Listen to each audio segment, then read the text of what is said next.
అందరికీ నమస్కారం అండి. ఒక నెలలో 10 కిలోలు బరువు తగ్గుతారు, ఎటువంటి ఎక్సర్సైజు లేకుండా. ఎందుకంటే ఆ చిట్కా అంత పవర్ఫుల్ అండి. అదేమిటో ఈ బామ్మ చిట్కాలో చూద్దామా. ముందుగా కావలసిన పదార్థాలు: చియా గింజలు, నిమ్మకాయలు, వాటరు, పసుపు, తేనె అండి. ముందుగా ఒక బౌన్ తీసుకొని ఒక బౌన్ నిండా వాటర్ పోసుకొని 1 స్పూన్ చియా గింజలు వేసుకొని నానబెట్టుకోవాలండి.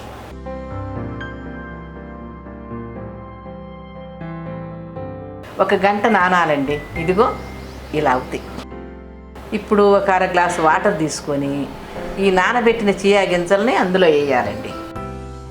అలాగే చిటికెడు పసుపు కూడా వేసుకోవాలి. అలాగే ఒక అరచెక్క నిమ్మరసం కూడా పిండుకోవాలి.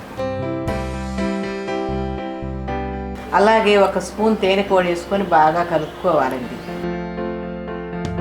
చూసారా, బాగా కలిసిపోయింది. ఈ వాటర్ని ప్రతిరోజు ఉదయం పరగడుపున ఒకసారి, ప్రతిరోజు రాత్రి పడుకునే ముందు కూడా ఒక గ్లాస్ తాగితే చాలండి. నెలలో 10 కేజీలు బరువు తగ్గుతారండి. అంతేకాదండి, మీ పానపట్ట కూడా కరిగిపోతుంది. ఇదొక్కటి ట్రై చేయండి, మీ బరువు తగ్గి మీరు స్లిమ్గా అయిపోతారు. చియా గింజలంటే ఏమిటో అని కంగారు పడకండి. ఏ ఆయుర్వేద షాపులోనైనా దొరుకుతాయి ఇవి.